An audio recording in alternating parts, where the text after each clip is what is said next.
நடிகை சமந்தாவ 2021ல பிரிந்த போதே நாக சைத்தன்யா மற்றும் சோபிதா 2 பேருமே தொடர்புல இருப்பதாக கிசுகிசுகள் வெளியாகி இருந்துச்சு. ஈவன் அத உறுதிப்படுத்தும் வகையில வெளிநாடுகள்ல இவங்க டேட்டிங் போன போட்டோ ஸ்டில்ஸ் கூட பார்த்தோம் அப்படின்னா, சமூக வலைதளங்கள்ல வெளியாகி வைரல் ஆகி இருந்துச்சு அப்படின்றது குறிப்பிடத்தக்கது. ஒரு கட்டத்துல தங்களுடைய காதல வெளிப்படையாகவே அவங்க அறிவிச்சிருந்தாங்க அப்படின்றது குறிப்பிடத்தக்கது. சோ அதுக்கு பிறகு விரைவில் திருமணம் செய்ய போறோம் அப்படின்ற மாதிரி சொல்லி கடந்த வருடம் அவங்களுக்கு திருமணம் நடந்து முடிஞ்சிருச்சு அப்படின்றதும் குறிப்பிடத்தக்கது. திருமணம் முடிஞ்சு 5 மாதங்கள் ஆன நிலையில பார்த்தோம் அப்படின்னா, இப்ப சோபிதா துலிபாலா கர்ப்பமாக இருப்பதாக செய்தி ஒன்று வெளியாகியுள்ளது. தெலுங்கு சினிமா வட்டாரத்துல இதுதான் ஒரு மிகப்பெரிய பேசு பொருளாக மாறி இருக்கு. ஆனா நாக சைத்தன்யா தரப்புல இருந்தோ அல்லது சோபிதா தரப்புல இருந்தோ இதை பத்தின விளக்கம் எதுவுமே கொடுக்கப்படல. சோ அவங்க இதை அபிஷியலா இன்னும் அறிவிக்கல. இருந்தாலும் பார்த்தோம் அப்படின்னா, கர்ப்பமாக இருக்கிறதால தான் சோபிதா இப்ப வெளியில வரும் பொழுதெல்லாம் ரொம்ப லூஸான ட்ரெஸ் போட்டுட்டு வர்றாங்க அப்படின்ற மாதிரி ஒரு தகவல் வெளியாகி இருக்கு. ஏன்னா அவங்க அதை அனௌன்ஸ் பண்றதுக்காக ஒரு நல்ல நாள் பார்த்துட்டு இருக்காங்க அப்படின்ற மாதிரி சொல்லப்படுது. அது வரைக்கும் இந்த விஷயத்தை வெளியில சொல்லக்கூடாது அப்படின்ற மாதிரி பிளான் பண்ணிருக்காங்க. இருந்தாலும்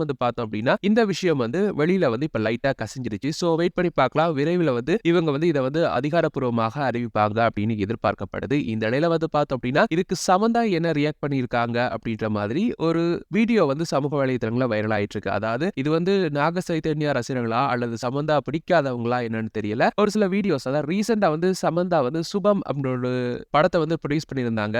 அந்த படத்தோட ப்ரொமோஷனல் நிகழ்ச்சி நடந்துருச்சு. விசாகப்பட்டினத்துல நடந்துருச்சு அப்படின்றது குறிப்பிடத்தக்கது. அப்ப தனது கண்களை அவங்க அடிக்கடி தொடச்சிக்கிட்டே இருந்தாங்க. சோ இது ஒரு சர்ச்சையாக பார்க்கப்பட்டுச்சு அப்படின்னே சொல்லலாம். அதாவது அவங்க மகிழ்ச்சியில கண் கலங்குறாங்களா இல்ல வேற ஏதாவது சோகமா அப்படின்ற மாதிரி சமூக வலைதளங்கள்ல ரசிகர்கள் கமெண்ட் செய்து வந்தாங்க. சோ அந்த வீடியோவை எடுத்து இந்த விஷயம்னால தான் சமந்தா அழுகுறாங்க அப்படின்ற மாதிரி யாரோ கிளப்பி விட்டுருக்காங்க போல இருக்கு. பட் அது கிடையாது. இவ்வளவு வதந்திகள் வெளியானதால சமந்தாவே அதுக்கு இப்ப ஒரு விளக்க வீடியோ ஒன்று கொடுத்திருக்காங்க. அதுல என்ன சொல்லியிருக்காங்க அப்படின்னா, அதிக வெளிச்சமுள்ள லைட்டிங்ல எனது சென்சிட்டிவான கண்கள் பாதிக்கப்படுது. அதனால தான் கண்கள்ல இருந்து கண்ணீர் கசியுதே தவிர மத்தபடி வேற எதுவுமே கிடையாது. அதனால தான் நான் அடிக்கடி கண்களை துடைச்சிட்டு இருக்கேன். வேற எந்த எமோஷனல் காரணமும் கிடையாது. நான் ரொம்ப மகிழ்ச்சியாகவும் நலமாகவும் இருக்கேன் அப்படின்ற மாதிரி சமந்தா இப்ப ரீசெண்டா சொல்லியிருக்காங்க. சோ அந்த வீடியோ தான் பார்த்தோம் அப்படின்னா, இப்ப சமூக வலைதளங்கள்ல வைரல் ஆயிட்டு இருக்கு. இதை தாண்டி பார்த்தோம் அப்படின்னா, சில வருடங்களுக்கு முன்பு சமந்தாவுக்கு தோல் சம்பந்தப்பட்ட பிரச்சனை ஒன்று இருக்கு அப்படின்ற மாதிரி செய்திகள் வெளியாகி இருந்துச்சு. அதனால சினிமால நடிப்பதை சிறிது காலம் தவிர்த்திருந்தாங்க. அதுக்கு பிறகு தசை அலர்ஜி நோயாலையும் பாதிக்கப்பட்டு